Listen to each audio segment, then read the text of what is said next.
Hello बच्चों, physics touch परिवार में आपका स्वागत है। तो आज से हम अपनी एक नई जर्नी स्टार्ट कर रहे हैं, जो कि आप जो हमसे क्लास 12th में पढ़ना चाहते हैं, फिजिक्स सीबीएसई बोर्ड हो, आईसीएसई बोर्ड हो, यूपी बोर्ड हो या भी कोई भी स्टेट बोर्ड हो, तो आज से हमारी क्लास फिजिक्स की क्लास 12th की आज से स्टार्ट है। तो हम लोग आज अपनी एक नई शुरुआत कर रहे हैं। कहाँ से? सेट t इक्वल टू 0, यानी कि अब ये समय हो गया है आपका पढ़ाई करने का। किसका? तो क्लास 12 वाले सब लोग तैयार हो जाइए, आज से मन लगा के पढ़ना स्टार्ट कर दीजिए, जिससे कि आप बोर्ड एग्जाम में अपने अच्छा नंबर ला सके। तो आइए आज हम पढ़ते हैं अपना पहला चैप्टर। आज से जर्नी अपनी स्टार्ट कर रहे हैं, अपनी शुरुआत कर रहे हैं क्लास 12th की फिजिक्स की। तो फिजिक्स एक बहुत प्यारा सब्जेक्ट है आपके क्लास 12th में। Class 12th physics.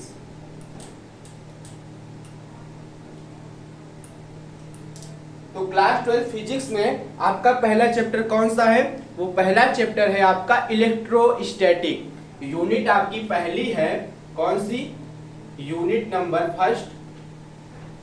Unit number first. Chapter भी क्या है? पहला है, चैप्टर नंबर 1। यूनिट पहली, चैप्टर पहला। तो पहला चैप्टर आपका क्या है? इलेक्ट्रोस्टैटिक। कौन सा चैप्टर है? आपके चैप्टर का क्या नाम है? तो आपके चैप्टर का नाम है पहले इलेक्ट्रोस्टैटिक। इलेक्ट्रोस्टैटिक, जिसको आप क्या कहते हो हिंदी में? आप इसे कहते हो स्थिर वैद्युतिकी। स्थिर वैद्युतिकी।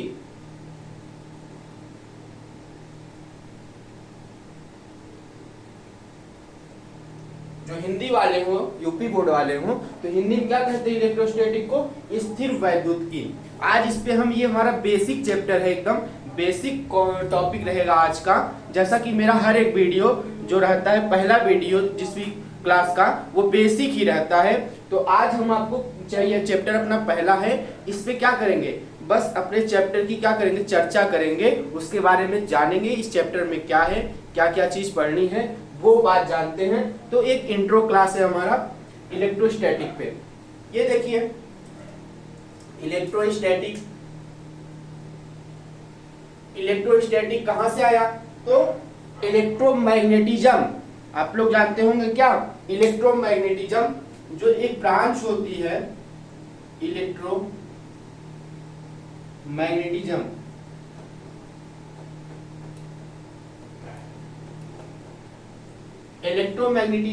मैग्नेटिज्म क्या है? एक फिजिक्स की ब्रांच है, जिसमें इलेक्ट्रोमैग्नेटिज्म दो टाइप के होते हैं। इलेक्ट्रोमैग्नेटिज्म जो ब्रांच है, ये भी कितने ब्रांच में डिवाइड है? ये भी 2 ब्रांच में डिवाइड है। तो कौन कौन सी ब्रांच में डिवाइड है इलेक्ट्रोमैग्नेटिज्म? तो एक पहला यही है, क्या? इलेक्ट्रोस्टैटिक। और दूसरा क्या है? इलेक्ट्रोडायनेमिक। इलेक्ट्रोडायनेमिक। तो 2 ब्रांच में इलेक्ट्रोमैग्नेटिज्म आपकी बांटी गई है, जो कि ये लिख दिया क्या कौन कौन सी? Electrostatic, electrodynamic. इलेक्ट्रोस्टैटिक और इलेक्ट्रोडायनेमिक। इलेक्ट्रोस्टैटिक का हम लोग पढ़ रहे हैं, स्टार्ट कर रहे हैं आज से। उसके बाद क्या पढ़ेंगे? इलेक्ट्रोडायनेमिक के बारे में, जो कि आपके चैप्टर में है 12th में। इलेक्ट्रोस्टैटिक भी है और क्या है? इलेक्ट्रोडायनेमिक भी है। तो इलेक्ट्रोस्टैटिक में हम लोग क्या पढ़ेंगे? तो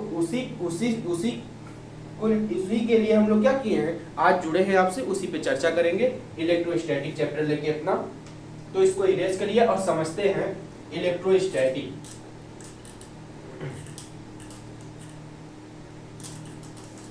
इलेक्ट्रोस्टैटिक।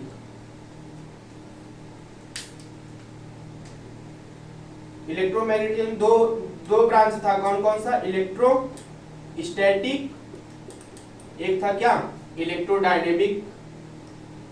एक क्या था? इलेक्ट्रोडायनेमिक। डायनेमिक। दो ब्रांच थी इलेक्ट्रोमैग्नेटिक्स की, तो एक ये थी एक ये थी। इलेक्ट्रोस्टैटिक में क्या पढ़ेंगे? इलेक्ट्रोस्टैटिक में हम लोग पढ़ते हैं चार्ज को रोककर। इलेक्ट्रोस्टैटिक में हम लोग क्या करते हैं? चार्ज आप जानते हो क्या होता है? आवेश।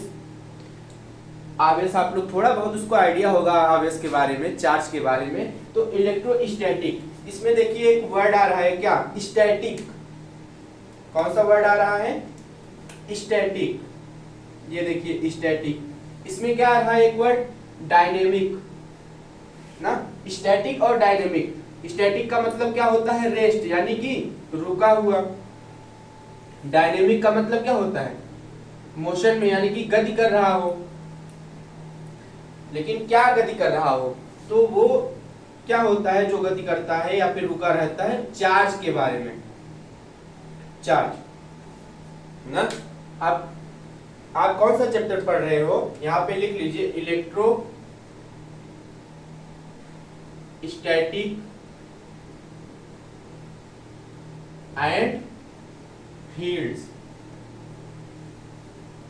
तो आज हम पूरी तरीके से इलेक्ट्रोस्टैटिक पे ही चर्चा करेंगे।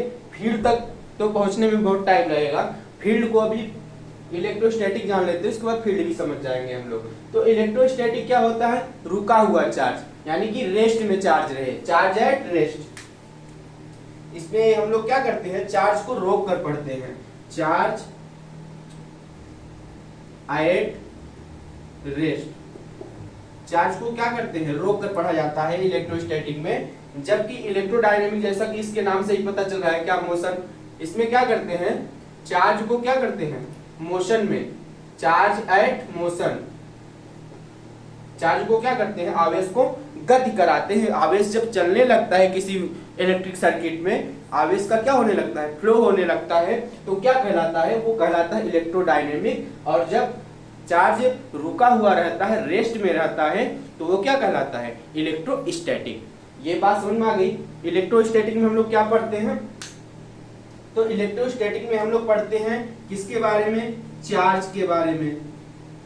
और क्या पढ़ते हैं? चार्ज के बारे में, यानी कि आवेश के बारे में पढ़ते हैं। पोटेंशियल के बारे में, पोटेंशियल पढ़ेंगे इसमें हम लोग ना। और क्या पढ़ेंगे? आप लोग पढ़ेंगे इसमें कैपेसिटर पढ़ेंगे। कैपेसिटर यानी कि संधारित्र। और क्या पढ़ेंगे? पोटेंशियल पढ़ेंगे, चार्ज पढ़ेंगे, कैपेसिटर पढ़ेंगे। और इसमें गॉस लॉ पढ़ते हैं, गॉस लॉ। और भी कई लॉ पढ़े जाते हैं। तो आगे जो आएंगे हम उसको पढ़ेंगे ना। तो चार्ज के बारे में पढ़ा जाता है। चार्ज क्या है? एक बार चार्ज को रोक के पढ़ते हैं। पोटेंशियल तो किसी चार्ज की प्रॉपर्टी होती है, उसको क्या करते हैं? पोटेंशियल भी रेस्ट में रहता है। कैपेसिटर तो क्या करता है? चार्ज को स्टोर ही करता है ना। चार्ज को अपने अंदर रोक के ही रखता है, ना कि उसमें क्या कर फ्लो नहीं करा, मोशन में नहीं कराता, रोक कर ही चार्ज को रोक के रखता है। तो वही रेस्ट जो जहाँ पे चार्ज है उसके बारे में पढ़ेंगे। तो पोटेंशियल जो रहता है अपने अंदर चार्ज को इकट्ठा करता है। कैपेसिटर भी क्या करता है? चार्ज को अपने अंदर स्टोर करता है। और गॉस लॉ चार्ज की प्रॉपर्टी के बारे में बताता है। चार्ज अगर किसी सरफेस पे है, किसी एरिया में है, तो चार्ज कैसे निकाला जाता है, गॉस लॉ वही सब बताता है।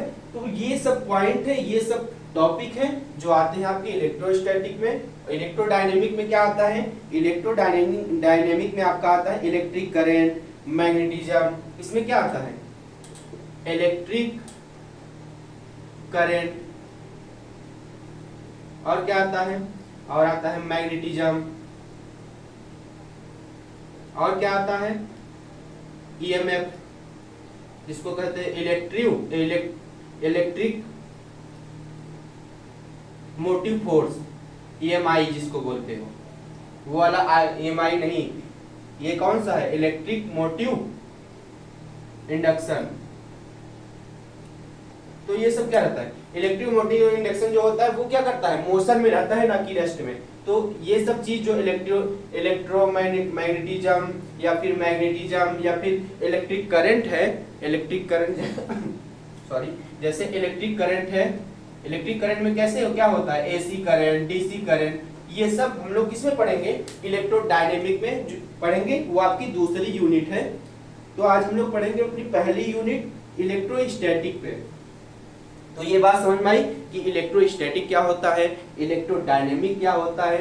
इलेक्ट्रोस्टैटिक में क्या करते हैं, चार्ज को रेस्ट में मान के चलते हैं, चार्ज को रोक कर पढ़ते हैं, और इलेक्ट्रोडायनेमिक में चार्ज को दौड़ा के पढ़ते हैं, यानी कि मोशन गति करा के। इलेक्ट्रोडायनेमिक में चार्ज को दौड़ा के पढ़ा जाता है और इलेक्ट्रोस्टैटिक में चार्ज को रोक कर पढ़ा जाता है। जहाँ पे चार्ज को दौड़ा दिया जाए वहां पे क्या आ जाता है, वहां पे आ जाता है आपका करेंट ना। तो इसमें करंट पढ़ेंगे, करंट को टाइप्स पढ़ेंगे, एसी करंट, डीसी करंट, उसके बाद मैग्नेटिक प्रॉपर्टी भी आ जाती है ना। आप सुने होंगे कि जहाँ पे क्या करंट फ्लो करता है वहां पे क्या होते हैं, मैग्नेट की प्रॉपर्टी आ जाती है, वो चीज पढ़ेंगे जिसको कहते हो आप मैग्नेटिज्म। उसके बाद क्या आता है, इलेक्ट्रिक मोटिव फोर्स, EMI वगैरह आ जाते हैं। तो वो सब हम लोग इलेक्ट्रोडायनेमिक पढ़ेंगे। अभी बात करते हैं सिर्फ इलेक्ट्रोस्टैटिक के बारे में, यानी कि हमारा पॉइंट क्या रहेगा, चार्ज रहेगा, पोटेंशियल रहेगा, कैपेसिटर क्या है, गॉस लॉ क्या है, कूलॉम का नियम क्या है, ये सब हम लोग क्या किसमें पढ़ेंगे, इलेक्ट्रोस्टैटिक में। तो आइए स्टार्ट करते हैं इलेक्ट्रोस्टैटिक। इलेक्ट्रोस्टैटिक स्थिर वैद्युतिकी। तो इलेक्ट्रोस्टैटिक में सबसे पहले हम लोग क्या देखेंगे, चार्ज। चार्ज क्या होता है, चार्ज यानी कि आवेश। आवेश आवेश आप लोग जानते हो आवेश। आवेश कितने प्रकार के होते हैं, चार्ज दो प्रकार के होते हैं। एक होता है आपका पॉजिटिव चार्ज, एक होता है कौन सा, निगेटिव चार्ज। आप जानते हो क्या कि आवेश जो होते हैं दो प्रकार के होते हैं। एक तो होता है पॉजिटिव चार्ज, एक होता है negative charge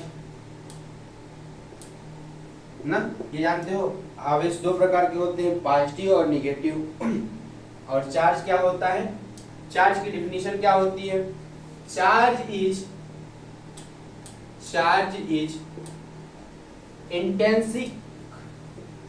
intrinsic property of matter.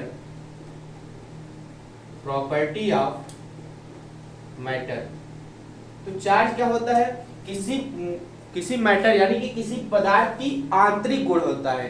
किसी भी पदार्थ है, जैसे ये मार्कर है, इसके अंदर भी क्या है, चार्ज है। वो प्लस भी हो सकता है, माइनस भी हो सकता है, कुछ भी हो सकता है।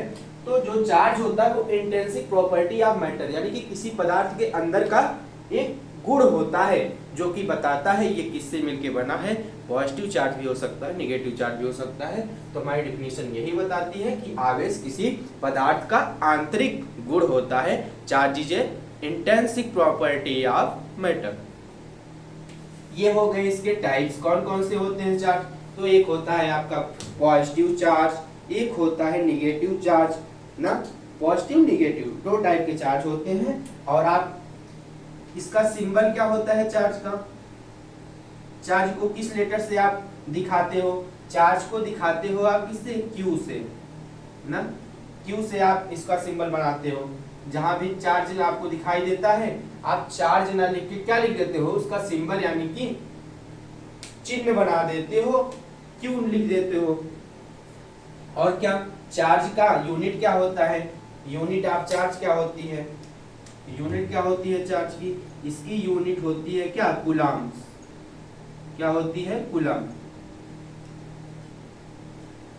कूलॉम को किससे दिखाते हैं, कूलॉम को आप दिखाते हैं कैपिटल सी से। इसका चार्ज का आपसे कोई यूनिट पूछेगा तो बताओ, तो आप कहेंगे चार्ज की यूनिट क्या होती है, कूलॉम होती है। और चार्ज को किस लेटर से दिखाते हैं, तो क्यू, कैपिटल क्यू से या फिर स्मॉल क्यू से दिखा सकते हैं। ये सिंबल हो गए और क्या हो गए, यूनिट हो गई। पॉजिटिव होते हैं, निगेटिव चार्ज होते हैं, दो टाइप्स के। और कुछ प्रॉपर्टी जान लेते हैं चार्ज की। आप लोग सुने होंगे क्या, पॉजिटिव चार्ज एक दूसरे के पास जब आप दो समान प्रकार के चार्ज यानी कि पॉजिटिव चार्ज पास में लाएंगे तो एक दूसरे को क्या करेंगे, रिपेल करेंगे, यानी कि प्रतिकर्षित करते हैं। और जब प्लस और माइनस को लाते हैं तो क्या होता है, या फिर आप क्या करिए, माइनस और माइनस को जब पास लाएंगे वो भी क्या करेंगे, एक दूसरे से दूर भागेंगे, एक दूसरे से दूर भागेंगे। ना। जब समान प्रकार के चार्ज रहेंगे, पॉजिटिव पॉजिटिव या फिर नेगेटिव नेगेटिव, तो एक दूसरे को जब पास मिलाओगे आप, वो क्या होंगे, एक दूसरे से दूर जाना चाहेंगे।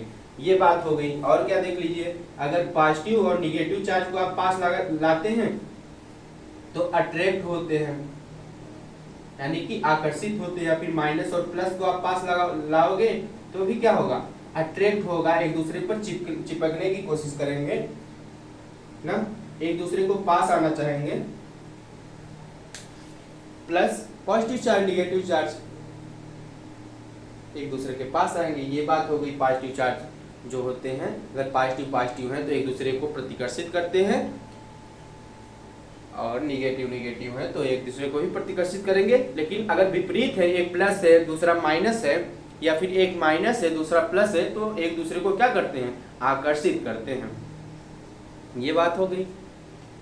अब आगे चार्ज के बारे में कुछ और बातें जान लीजिए आप।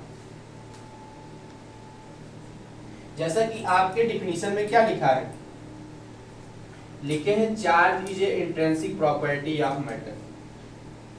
टेंशन मत लीजिए, बस आज बेसिक पढ़ेंगे हम लोग। चार्ज की प्रॉपर्टी पढ़ेंगे, चार्ज के टाइप पढ़ेंगे, और कुछ नहीं देखना है आज, बेसिक ही देखना है। चार्ज की प्रॉपर्टी और उसके टाइप्स, और क्या होता है चार्ज, कैसे यूज किया जाता है, उनके सब नियम जान लेते हैं। तो और क्या बात होती है, जैसे होता है आपका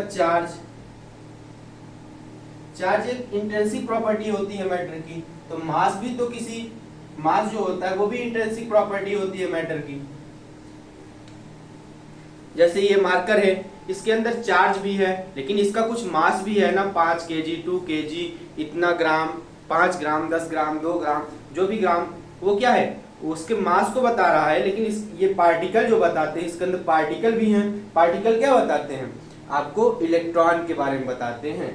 इलेक्ट्रॉन के बारे में, इलेक्ट्रॉन क्या होता है, एक प्रकार का चार्ज ही होता है ना उस पे, इलेक्ट्रॉन पे। तो चार्ज और मास में क्या अंतर है, ये जान लेते हैं। चार्ज और मास तो सेम वही इंट्रिंसिक प्रॉपर्टी होते हैं, किसके, किसी मैटर के। चार्ज आप जानते हैं, एक होता है पॉजिटिव चार्ज और एक होता है नेगेटिव चार्ज। ये दो प्रकार के होते हैं। Charge is independent, charge is independent on speed.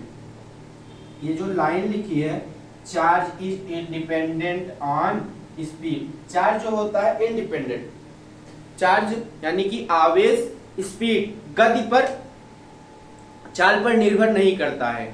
अगर आप कितनी भी स्पीड से चलिए, इस मार्कर को कितनी भी स्पीड से फेंकिए या फिर कुछ भी करिए, इसमें जो प्रॉपर्टी है इसके अंदर, चार्ज जो है वो उतने ही रहेंगे, कम या ज्यादा नहीं हो जाएंगे। अगर इसकी स्पीड बढ़ा देंगे, पार्टिकल इसके अंदर जो है चार्ज, इलेक्ट्रॉन प्रोटॉन न्यूट्रॉन, वो तो वहीं पे रहेंगे, आपको स्पीड बढ़ाने से कोई फर्क नहीं पड़ रहा है इसमें। लेकिन मास क्या होता है, मास आप लोग पढ़े होंगे क्या, मास बराबर होता है m बराबर m0 upon under root 1 minus v square upon c square. Class 11th में आप लोग पढ़े हो मास का फार्मूला। और मास की प्रॉपर्टी क्या होती है, आप लोग देखते हो कोई वस्तु है, अगर वो पृथ्वी पर 6 kg पे है, 6 kg की है, तो चंद्रमा पे जाती है उसका मास कुछ और हो जाता है, उसका मास चेंज हो जाता है। लेकिन चार्ज जो होता है, अगर पृथ्वी पर उसका 5 कूलम चार्ज है, तो चंद्रमा पर भी 5 ही कूलम चार्ज रहेगा। लेकिन मास चेंज हो जाता है, स्पीड बढ़ती है, तो अगर स्पीड बढ़ती है तो मास चेंज हो जाता है। लेकिन स्पीड अगर चार्ज की बढ़ती है तो कोई फर्क नहीं पड़ता। स्पीड अगर आप किसकी स्पीड बढ़ा देंगे, अगर चार्ज की स्पीड आप बढ़ाते हैं तो कोई फर्क नहीं पड़ता, लेकिन मास की स्पीड अगर बढ़ाते हैं आप तो फर्क पड़ता है। यही बात यहाँ पे लिखे। m क्या है, m है आपका मास ऑफ बॉडी, m है आपका मास ऑफ बॉडी। m0 क्या है, ये है रेस्ट मास, रुका हुआ द्रव्यमान, रेस्ट मास है m0। v क्या है, वेलोसिटी आपकी है, आप कितनी स्पीड से चल रहे हैं वो वेलोसिटी है। c क्या है, स्पीड ऑफ लाइट है, यानी कि ये भी क्या है, वेलोसिटी ही है, स्पीड ऑफ लाइट। देखिए आप इसको पढ़े होंगे, क्या प्रकाश बहुत तेज चलता है, प्रकाश की चाल बहुत ज्यादा होती है, आपकी तुलना में आप कितना स्पीड से दौड़ सकते हैं, जितना भी स्पीड से आप दौड़ेंगे आपकी स्पीड से प्रकाश की स्पीड क्या होती है, ज्यादा होती है। तो अगर आप अपनी स्पीड को कुछ भी रख दीजिए, आपके स्पीड से ज्यादा प्रकाश की स्पीड होती है, तो यहाँ पे रखेंगे, इसकी वैल्यू क्या आ जाएगी, इसकी वैल्यू आ जाएगी 0। अगर प्रकाश की स्पीड, अगर इसकी कोई भी वैल्यू अगर नीचे ज्यादा है, मान लीजिए c ज्यादा है 20 है, अगर इसके ऊपर 10 है आपकी स्पीड 1 कर रहे हैं, तो ये पूरी वैल्यू क्या आ जाएगी, ये 0 के बराबर आ जाएगी, इसका मान कुछ नहीं होता है। तो यहाँ से आप क्या लिख देते हैं, m बराबर m0 के हो जाता है ये चीज ना। इसको वैल्यू क्या कर देते हैं, v1 minus V square upon C square, ये निगलेक्ट हो जाता है। प्रकाश की चाल में अगर देखते हैं तो ये वैल्यू आ जाती है 0 और m बराबर m0 आ जाता है। तो मास और चार्ज में यही अंतर है, चार्ज स्पीड पर निर्भर नहीं करता है, लेकिन मास स्पीड पर निर्भर करता है। जो द्रव्यमान है आपका बच्चों, वो क्या कर रहा है, वो स्पीड पर निर्भर कर रहा है। तो ये क्या है, मास इंडिपेंडेंट नहीं है, वो डिपेंडेंट ऑन स्पीड है। यहाँ पे आप लिखे हैं चार्ज में, charge is independent of speed on speed, but mass is not independent of speed, it is dependent on speed. Okay, जो मास होता है वो इंडिपेंडेंट नहीं होता है स्पीड के तुलना में, स्पीड को लेकर, स्पीड के सापेक्ष। ये बात हो गई। अब आगे जानते हैं क्या, चार्ज के बारे में जानते हैं, कंजर्वेशन ऑफ चार्ज, आवेश संरक्षण का नियम, इसको क्या कहते हैं, आवेश संरक्षण का नियम, कंजर्वेशन ऑफ चार्ज। अगला पॉइंट है हमारा कंजर्वेशन ऑफ चार्ज, आवेश का संरक्षण।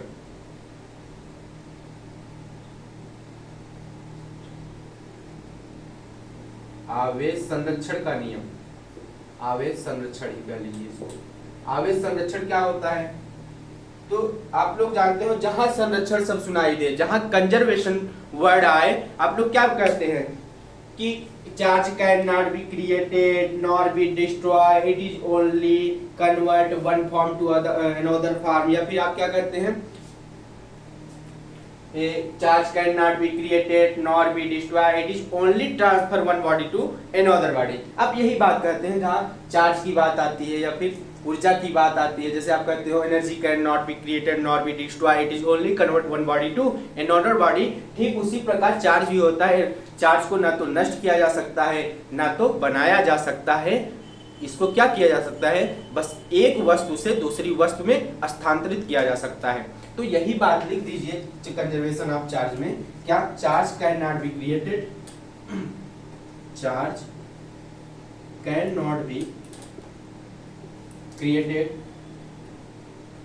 nor be destroyed, nor be destroyed, it is only क्या बच्चों, it is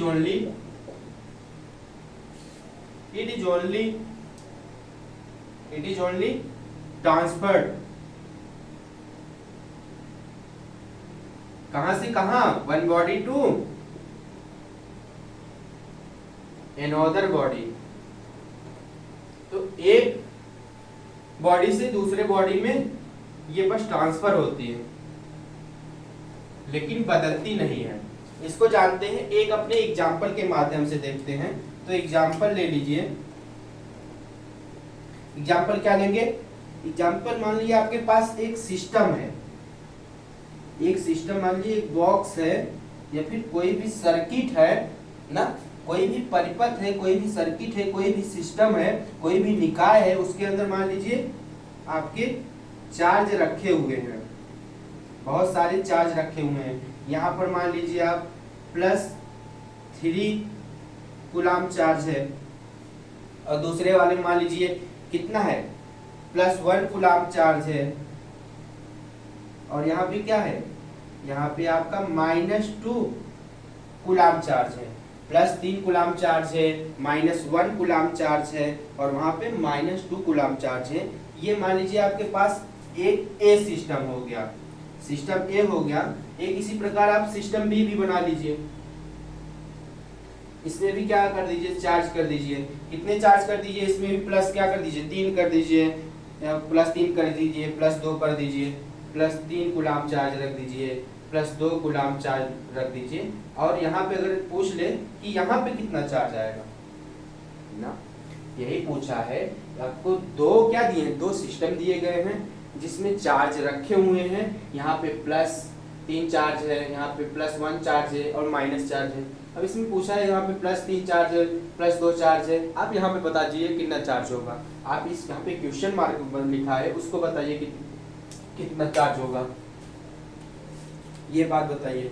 तो आप जैसा कि परिभाषा में लिखा है, charge can not be created not be destroy, it is only transfer one body to another body. तो अगर ये बात बी की हुई कि अगर यहाँ पे 3 था, सेम यही बॉडी यहाँ भी बनी है, उतने चार्ज यहाँ भी आने चाहिए। यही तो बात कह रहा है हमारा definition, charge can not be created not be destroy, it is only transfer one body to another body. इसका मतलब यही हुआ, अगर सिस्टम में इतना चार्ज है, इतना प्लस माइनस चार्ज है, तो बी वाले सिस्टम में सेम सिस्टम ये भी है वही, तो यहाँ पर भी क्या आना चाहिए, सेम चार्ज आना चाहिए। तो आप लोग इसको करिए, कैसे निकालते हैं इसको, इसका फार्मूला होता है क्या, इसका फार्मूला लिख देते हैं यहीं पे। इसका फार्मूला लिख दीजिए, क्या होता है, Q1 plus Q2 plus Q3 up to so on is equal to क्या होता है, Q1 dash plus Q2 dash plus Q3 dash up to so on ना। कितने भी चार्ज हो तो इस फार्मूले से आप निकाल सकते हैं। इस वाले में देखिए पहले Q1 कितना था, तो रखिए वैल्यू क्या क्या दिया था, +3 दिया था, तो आपने रखा +3, फिर क्या रखा, फिर था 1 कूलाम, फिर क्या था, फिर था आपका -2, ये था। उसके बाद इक्वल में क्या है, इसमें क्या था, इसमें भी 3 कूलाम था, +3 कूलाम, और क्या था 2 कूलाम, और पूछ रहा है ये वैल्यू, यहाँ पे क्या आएगा, इसको मान लीजिए क्वेश्चन मार्क लगा दीजिए, यही निकालना है। तो इसको कैसे निकालेंगे देख लेते हैं। इसको सॉल्व करिए, क्या आएगा, 3 + 1 - 2 = 3 + 2 प्लस क्वेश्चन मार्क दिया है ना, यही इसको इरेज कर दीजिए। इसको निकालेंगे तो क्या बनेगा, ये 2 में से 1 गया, कितना आया, 4 - 2 और ये 5 प्लस क्वेश्चन मार्क दिया है, 4 में से 2 कितना आएगा, ये हो गया 2 = 5। आप करेंगे यहाँ से 5 बराबर माइनस वैल्यू है तो क्या आएगी, माइनस में ही आएगी ना, ये माइनस ज्यादा है तो यही आएगा माइनस साइन, ठीक, ये तो माइनस में आएगा, तो ये क्या आएगा माइनस में, ये बन जाएगा यहाँ से 5 प्लस ये क्वेश्चन मार्क, तो क्वेश्चन मार्क बराबर 5 ज्यादा है इसकी वैल्यू। इसको इरेज करके देखिए क्या क्या वैल्यू दिया था आपका दिया था, यही सिस्टम बना था, ये सिस्टम 3 कूलाम दिया था और 2 कूलाम दिया था और 1 कूलाम दिया था और क्या दिया था, -2 दिया था, यही दिया था। इसमें पूछा था 3 दिया था और क्या दिया था, 3 दिया था प्लस 2 दिया था, प्लस 2 कूलाम दिया था और क्या दिया था, ये वाला पूछ रहा था, तो यही वाला निकालना है। ये सिस्टम ए है आपका, ये बी है सिस्टम, तो यही निकालना था। रखिए वैल्यू कैसे निकालेंगे, तो 3 + 1 प्लस -2 रख दिए, Q1 की वैल्यू 3, Q2 की वैल्यू 1, Q3 की वैल्यू -2 इक्वल टू क्या, Q1 डैश है आपका 3Q, किसमें है, प्लस में है माइनस में, तो प्लस में है, फिर क्या है, फिर Q2 क्या है, Q2 डैश है आपका +2 ना, 3 + 2 और क्यू पूछा है तो क्यू निकालने के लिए यही निकालना था हमको। तो ये क्या बनेगा, ये बनेगा आपका कितना, ये बन जाएगा 4 - 2, 3 × 4 - 2 और ये क्या बनेगा 3 × 2 = 5 + क्यू, यहाँ से बनेगा 4 - 2 = 2 और ये बन जाएगा क्या 5Q ना। Q को इस साइड लिया, ये क्या बन जाएगा, ये चला जाएगा माइनस में, तो 2 - 5 = Q, यहाँ से आएगा -3 = Q, यहाँ से Q = -3 आ गया। तो ये जो क्वेश्चन मार्क था इसके बराबर क्या आ रहा है -3 आ रहा है। तो यहाँ पर देखिए, यहाँ पर क्या आ रहा है -3 आ रहा है और जब इसको ऐड करिए यहाँ पे -3 रख के क्वेश्चन मार्क की जगह, तो 3 2 5, 5 में से -3 निकाले कितना गया, अगर आप 5 में से -3 करते हैं तो आपको 2 मिलता है, 2 गुना। और ठीक उसी प्रकार से इस वाले सिस्टम में 3 था, 1 था, 3 × 1 = 4, 4 में से 2 निकाल दे रहे हैं तब भी तो क्या मिल रहा है 2Q ही मिल रहा है। तो दोनों क्या है सेम ही वैल्यू आ रही है, सेम। इससे ये पता चला कि charge can not be created nor be destroyed, it is only transfer one body to another body. जैसे कि इस एग्जांपल से निकाल लिए हम लोग, क्या था इसका formula Q1 + Q2 + Q3 so on Q1' + Q2' + Q3'। इसके माध्यम से जान लिया कि देखिए यहाँ पे बस एक अप्लाई किया जाता है, माना गया है, ऐसा कोई है नहीं, ऐसा कोई कुछ ये कोई लॉ नहीं है, कोई नियम नहीं है, बस क्या है एक एक्सपेरिमेंट है। कोई वैज्ञानिक थे, उन्होंने क्या बस अपना एक एक्सपेरिमेंट किया था कि क्या चार्ज वास्तव में नष्ट नहीं होते या फिर और ज्यादा नहीं आ जाते। तो ऐसा नहीं हुआ। देखिए यहाँ पे अगर 2 कूलाम मिला था, सेम वही 2 कूलाम यहाँ पर मिला। ये क्या, ये प्रयोग हमें यही बता रहा है कि चार्ज ना तो नष्ट हो रहा है ना तो बन रहा है। Charge can not be created not be destroy. ये बात समझ में आ गई, आगे बढ़े। ओके, ये हो गया आपका किस पे, कंजर्वेशन ऑफ चार्ज की बात हो गई। अब बात कर लेते हैं क्वांटाइजेशन ऑफ चार्ज की। क्वांटाइजेशन ऑफ चार्ज किसकी बात करेंगे, क्वांटाइजेशन। क्वांटाइजेशन ऑफ चार्ज, जिसे आप क्या कहते हो हिंदी में, क्वांटाइजेशन ऑफ चार्ज को आवेश का क्वांटीकरण क्या कहते हो, आवेश का क्वांटीकरण। आवेश का क्वांटीकरण क्या होता है, अब आप हमसे पूछेंगे सिर्फ बता दिए आवेश का क्वांटीकरण क्या है। तो आवेश का क्वांटीकरण कुछ नहीं होता है, बस एक anything which is available in fix amount. लिख लीजिए, एनीथिंग विच अवेलेबल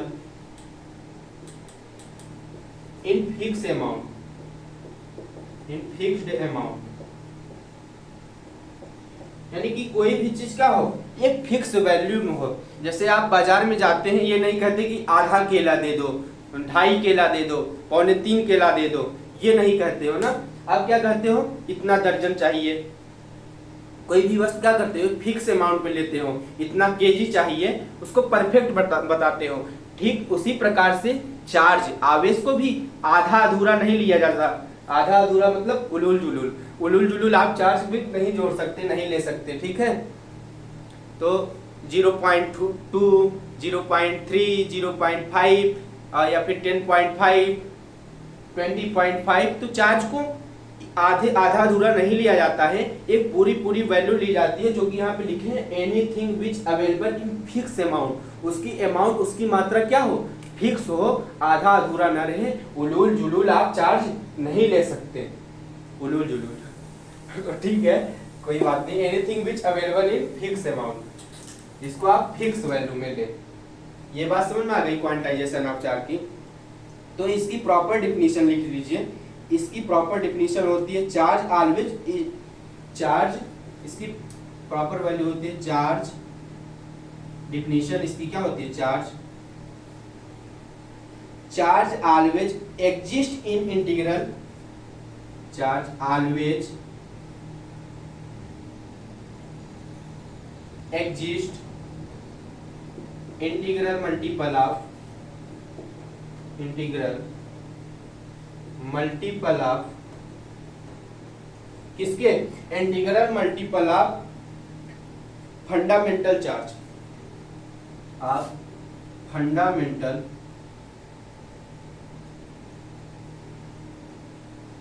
चार्ज।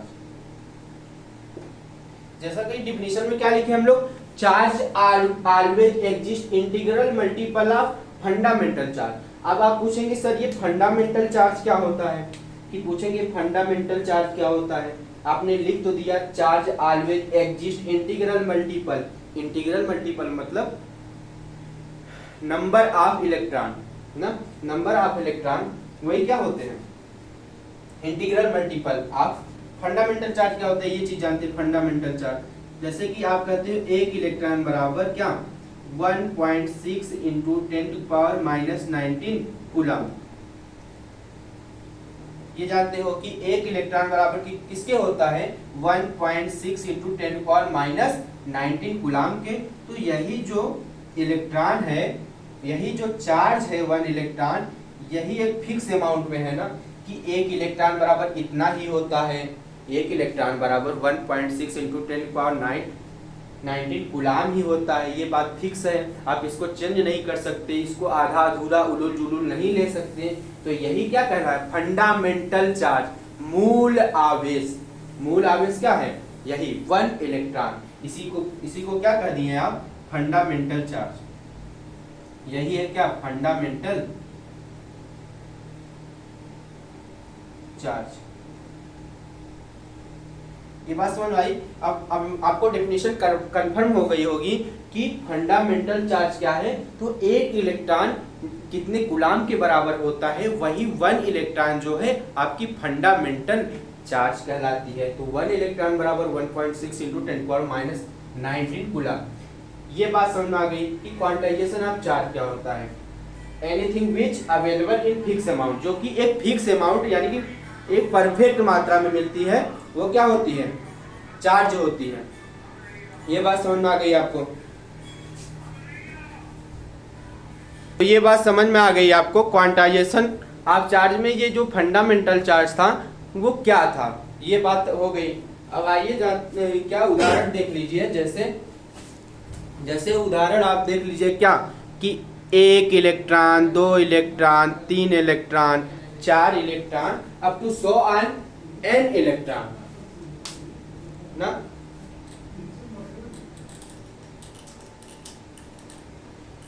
इसको कैसे लिखते हैं, इसको लिखते हैं आप लोग कैसे, 1 electron 1 electron 2 electron 3 electron 4 electron, ऐसे आप कहां तक लिख सकते हैं n इलेक्ट्रॉन तक। ठीक उसी प्रकार ये तो प्लस वाले हो गए, आप माइनस वाले भी ले सकते हैं, -1 electron -2 electron -3 electron -4 electron up to समान कहां तक -n इलेक्ट्रॉन। तो आप प्लस वाली भी वैल्यू ले सकते हैं, माइनस वाली भी वैल्यू ले सकते हैं, लेकिन क्या हम जैसे लिखे थे पहले anything available in fix amount, यानी कि ये क्या होने चाहिए, ये फिक्स अमाउंट फिक्स मात्रा में होने चाहिए, आधा अधूरा नहीं होना चाहिए। देखिए 1 इलेक्ट्रॉन है तो ये फिक्स अमाउंट है, 2 इलेक्ट्रॉन है तो वो भी फिक्स अमाउंट है, 3 इलेक्ट्रॉन है तो फिक्स अमाउंट है, इंटीग्रल मल्टीपल में है किसके फंडामेंटल चार्ज के। तो इलेक्ट्रॉन जो अभी आपको बताया, एक इलेक्ट्रॉन क्या होता है फंडामेंटल चार्ज होता है, तो उसके इंटीग्रल मल्टीपल में जो भी इलेक्ट्रॉन होते हैं वो नंबर ऑफ इलेक्ट्रॉन जिसको कहते हैं, एक से ज्यादा भी इलेक्ट्रॉन हो जाए तो इंटीग्रल मल्टीपल ऑफ इलेक्ट्रॉन। ये बात समझ आ गई। वो प्लस में भी हो सकते हैं, माइनस भी हो सकते हैं। आप इलेक्ट्रॉन चार्ज जानते हो 2 प्रकार के होते हैं, कौन कौन से, पॉजिटिव चार्ज नेगेटिव चार्ज। तो वो वैल्यू क्या हो सकती है इलेक्ट्रॉन की, पॉजिटिव भी आ सकती है, नेगेटिव भी आ सकती है। यहाँ से हमारा फार्मूला क्या निकलता है, यहाँ से आपका फार्मूला निकलता है, पढ़े होगे Q बराबर प्लस माइनस Ne। जो चार्ज होता है नंबर ऑफ इलेक्ट्रॉन के बराबर होता है, वो वैल्यू प्लस भी आ सकती है माइनस भी, चार्ज प्लस भी आ सकते हैं माइनस भी, क्योंकि आपको पता है चार्ज 2 प्रकार के होते हैं, पॉजिटिव चार्ज नेगेटिव चार्ज। ये बात समझ में आ गई, परफेक्ट, क्रिस्टल क्लियर। ओके, आगे बढ़ा जाए, इसको इरेज करें। तो बेसिक एकदम चल रहे हैं, बेसिक समझते चलिए, आज ज्यादा लोड नहीं लेना है आपको दिमाग पे, बस एकदम मजे से पढ़िए, ये कुछ नहीं है, ये तो बस बेसिक है, बस ऐसे ऊपर से इसको पढ़ लीजिए, ज्यादा इसमें घुसने की जरूरत नहीं है। तो आगे क्या है, चार्जिंग। आप किसी चीज को चार्ज किस प्रकार से कर सकते हो, चार्ज मतलब आवेशित किस प्रकार से कर सकते हो।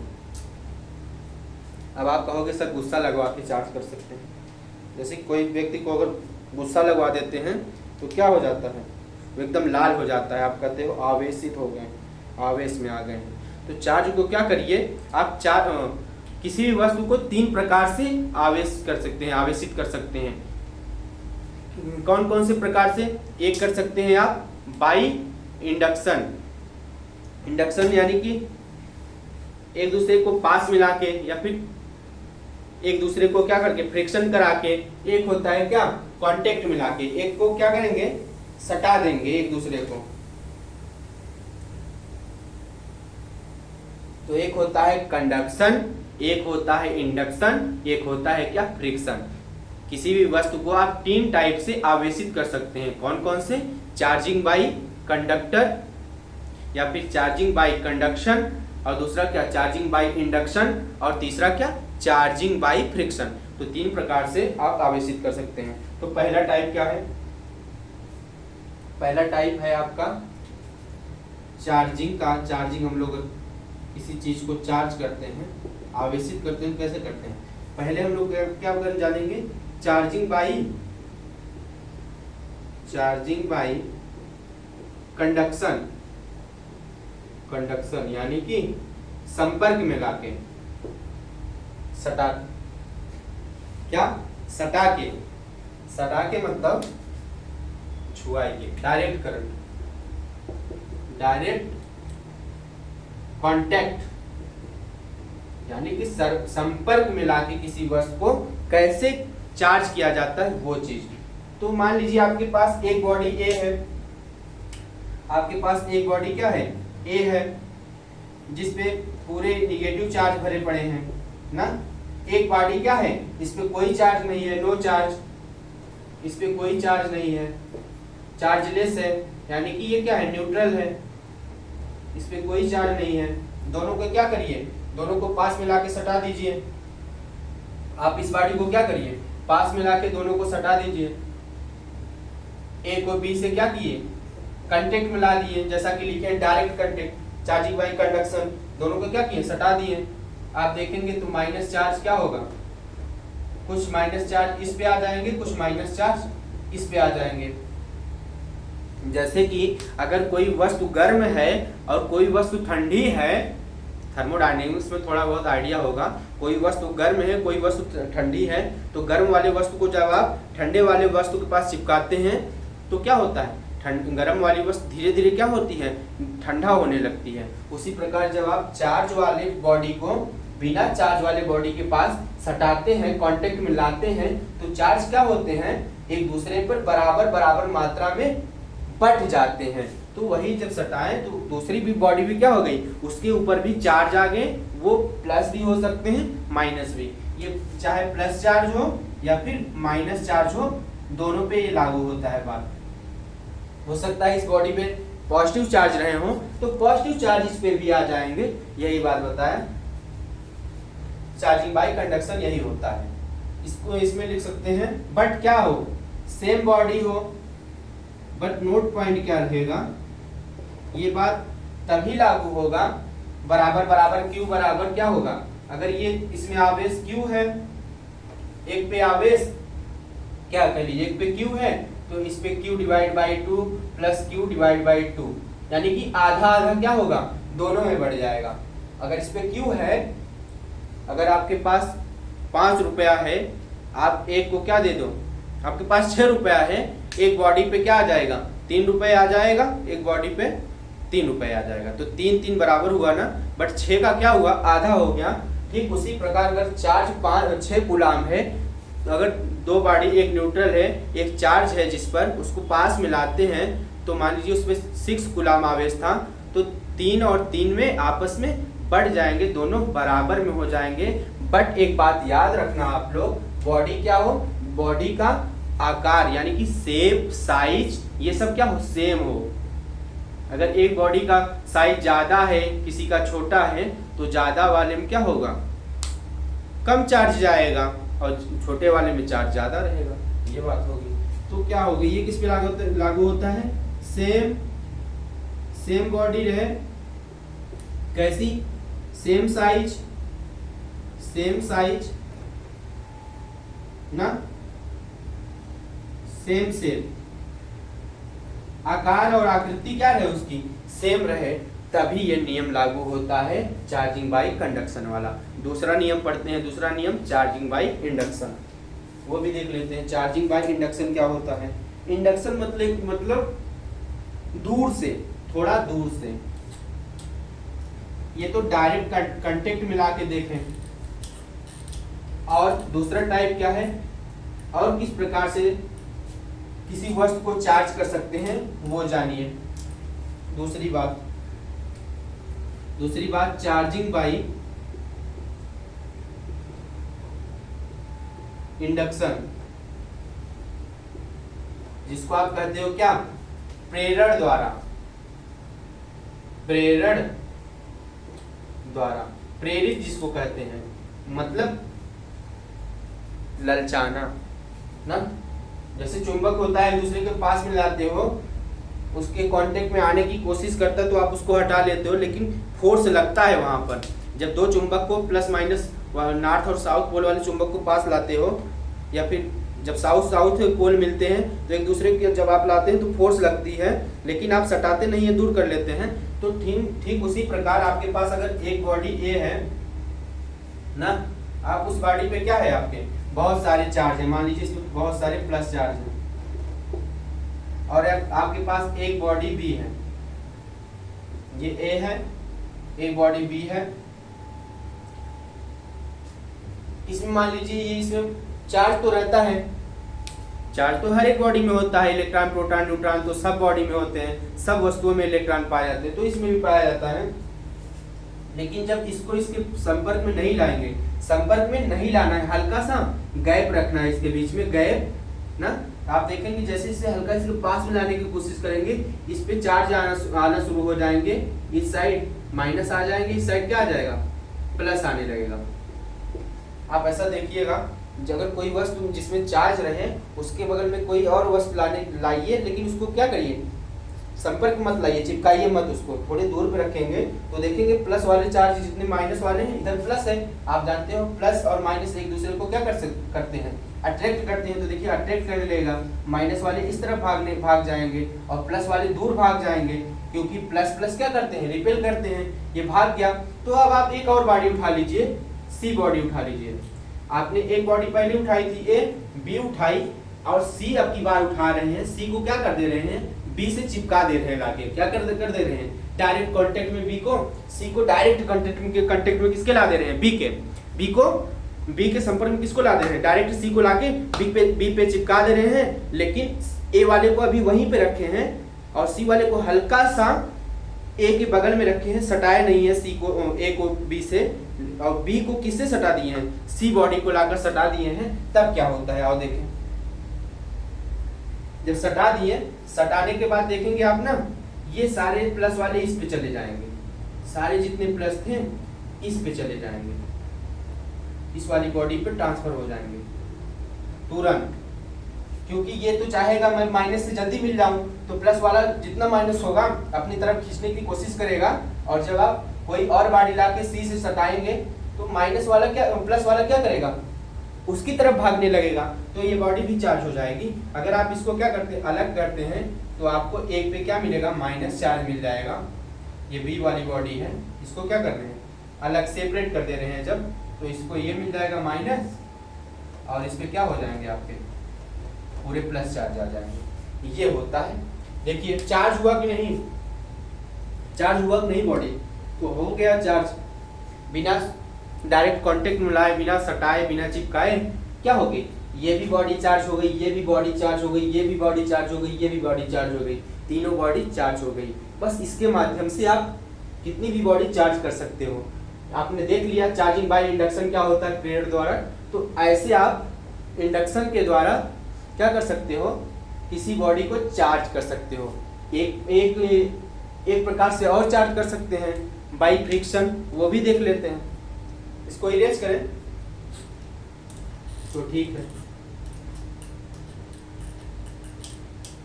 आशा करता हूँ आप लोगों को थोड़ा बहुत समझ में आ रहा होगा। बेसिक चीजें हैं, बस इसको बस जान लीजिए कि ये क्लास का इंट्रो ही समझिए इसको।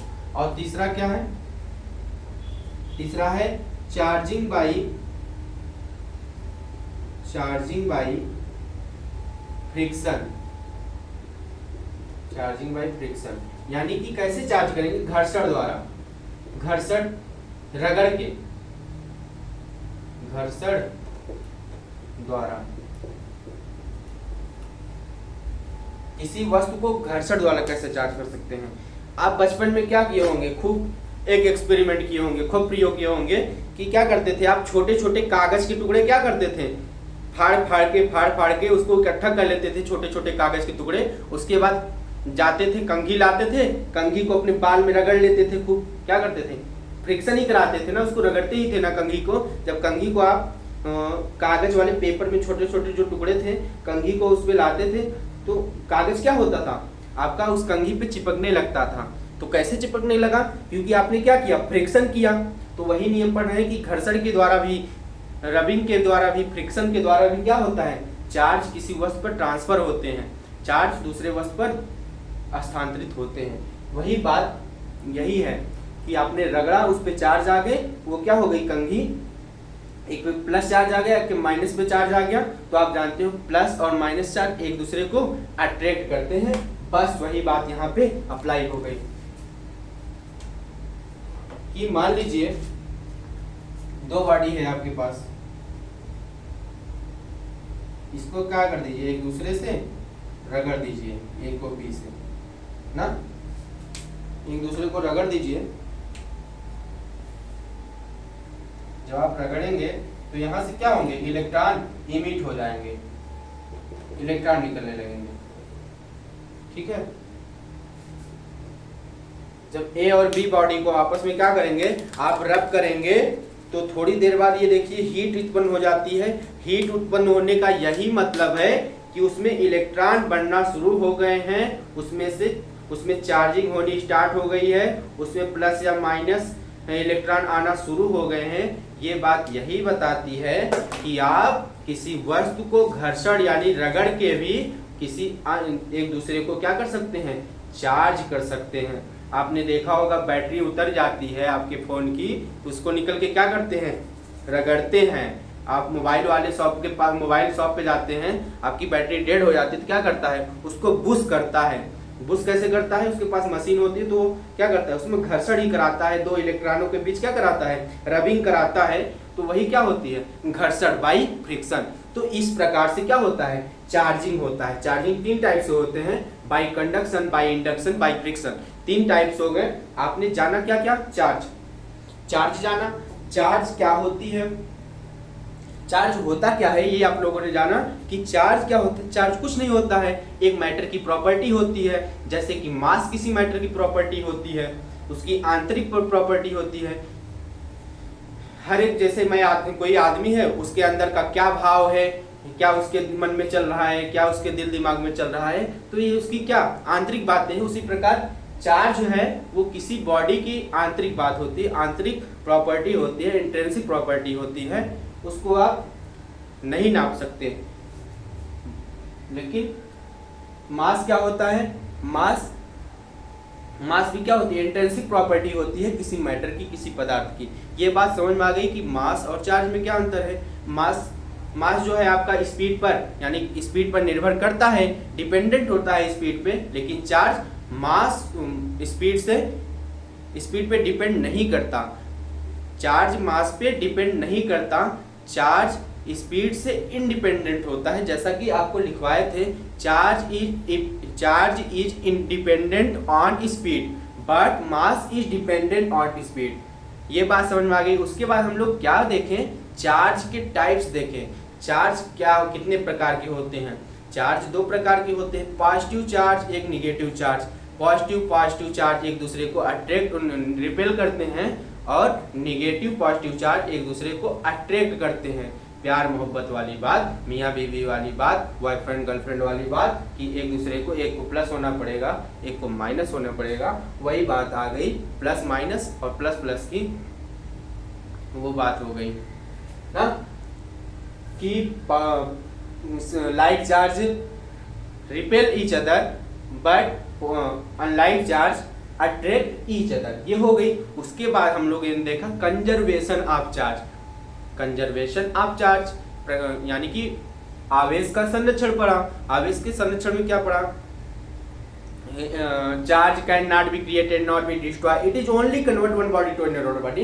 यही समझे कि चार्ज को ना तो उत्पन्न किया जा सकता है ना तो नष्ट किया जा सकता है, इसको बस एक रूप से दूसरे रूप में स्थानांतरित किया जा सकता है। उसको हम लोगों ने करके देखा और ऐसा हुआ भी। बॉडी एक बॉडी से दूसरे बॉडी पे जा रही थी बट उतनी ही मात्रा में जा रही थी, उसकी वैल्यू ज़्यादा या फिर कम नहीं हो रही थी। अगर 5 कूलाम थी तो 5 ही कूलाम मिल रही थी। क्वांटाइजेशन ऑफ चार्ज उसके बाद पढ़े। क्वांटाइजेशन ऑफ चार्ज में क्या पढ़े? Anything available in fix amount. कोई भी अगर चीज होती है वो फिक्स अमाउंट में होती है, ठीक उसी प्रकार चार्ज भी क्या होने चाहिए? एक फिक्स अमाउंट में होने चाहिए। वो उलूल जुलूल नहीं होने चाहिए, उल्टा सीधा नहीं होने चाहिए। उल्टा सीधा उलूल जुलूल कहने का मतलब ये था कि आधा अधूरा नहीं रहना चाहिए। चार्ज आधे अधूरे नहीं रहते हैं। 1.5 कूलाम, 1.2 कूलाम, 6.2 कूलाम, 6.9 कूलाम, तो पॉइंट में दशमलव में चार्ज नहीं देखे जाते, आधे अधूरे चार्ज नहीं माने जाते। क्वांटाइजेशन ऑफ चार्ज यही होता है कि पूरी वैल्यू हो, 1 इलेक्ट्रॉन हो, 2 इलेक्ट्रॉन हो, 3 इलेक्ट्रॉन हो या फिर n इलेक्ट्रॉन हो। अब इलेक्ट्रॉन की बात आई ना, तो आप लोग जानते हो चार्ज 2 प्रकार के होते हैं, पॉजिटिव चार्ज, निगेटिव चार्ज। तो वो जो क्वांटाइजेशन ऑफ चार्ज था वो माइनस भी हो सकता है प्लस भी हो सकता है, लेकिन वैल्यू इसकी फिक्स रहनी चाहिए 1 2 3 4 5 6 या फिर -1 2 3 4 5 6। उससे हमारा फार्मूला निकल के आया क्या? आवेश का, चार्ज का फार्मूला क्वांटाइजेशन ऑफ चार्ज से निकल के आया जो था Q बराबर प्लस माइनस Na। अब इलेक्ट्रॉन चार्ज तो प्लस भी हो सकता है माइनस, जो बना हमारा क्या? Q बराबर प्लस माइनस Ne। ये बात समझ में आ गई आपको। फिर हम लोगों ने देखा कि चार्जिंग कैसे करते हैं, किसी एक दूसरे वस्तु को चार्ज कैसे किया जा सकता है। हम लोगों ने 3 टाइप से देखा, by conduction, by induction, by friction. 3 types हो गए। ये हमारी बेसिक क्लास थी। ये बातें आपको एकदम मक्खन हो गई होंगी कि सर ने ये चीज़ एकदम बेसिक बताई हमको। ये तो आपको पता ही होगा चार्ज की प्रॉपर्टी क्या होती है, चार्ज को, किसी वस्तु को चार्जिंग कैसे किया जा सकता है, क्वांटाइजेशन ऑफ चार्ज क्या होता है, चार्ज का सिंबल क्या होता है, चार्ज की वीमा क्या, यूनिट क्या होती है, ये चीज़ आप लोग जान गए। बस आज से हमारी क्लास आपको क्लास 12th की प्रॉपर डेली मिलेगी, जिससे कि बोर्ड वाले जो बच्चे हो हमसे जुड़ जाएं, CBSE बोर्ड वाले भी जुड़ जाएं, यूपी बोर्ड भी वाले भी जुड़ जाएं, और भी जो बोर्ड हो जिनके सिलेबस में ये इलेक्ट्रोस्टैटिक या फिर जो हम पढ़ा रहे हैं जो ये चैप्टर, ये आपके अगर सिलेबस में हो तो मन लगा के इसको पढ़ना स्टार्ट कर दीजिए। और मेरा वादा है आपसे कि आप लोग बहुत अच्छा एक दिन इससे कर रहे होंगे, आपके मार्क इससे आपके एग्जाम में जरूर इंक्रीज होंगे। अभी तो मैंने स्टार्ट किया है, आगे आगे देखो होता है क्या ना। आप लोग इससे बहुत सारा नंबर अपना गेन कर सकते हो, बहुत सारे नंबर। आप फिजिक्स में अगर 100 नंबर का आपका एग्जाम है तो उसमें से हम आपको 98 लाने का दावा रखते हैं। आप 98 नंबर ला सकते हो। और अभी तो क्या कहें, अभी तो स्टार्ट है, आज जैसे शुरू होगा आपको इतने क्वेश्चन करवा देंगे, इतने बोर्ड के क्वेश्चन करवा देंगे कि हूबहू, इतना तो विश्वास है कि आप लोग हूबहू वही पाओगे अपने एग्जाम में। तो बस बच्चों मेहनत करिए और लग जाइए। आज से, अभी से यही टाइम है पढ़ने का, आगे बढ़ने का। तो आपसे मेरा यही कहना है कि खुद ही को कर बुलंद इतना कि खुदा भी तुझसे पूछे बोल तेरी रजा क्या है। तो बस इसी बात के साथ मैं यहीं तक आज मेरी क्लास है। ये टॉपिक आपको कल से पूरा एकदम हेडिंग टू हेडिंग मिलेगा। आज के लिए बस इतना ही। कैसी लगी मेरी आज की क्लास कमेंट बॉक्स में जरूर बताइए। और मेरे चैनल पे अभी अगर आप लोग नए हैं तो सब्सक्राइब कर लीजिए, लाइक कर दीजिए और ऐसे मजेदार कंटेंट लेते रहिए और इसी जुनून और जोश के साथ हमसे जुड़े रहिए। जय हिंद।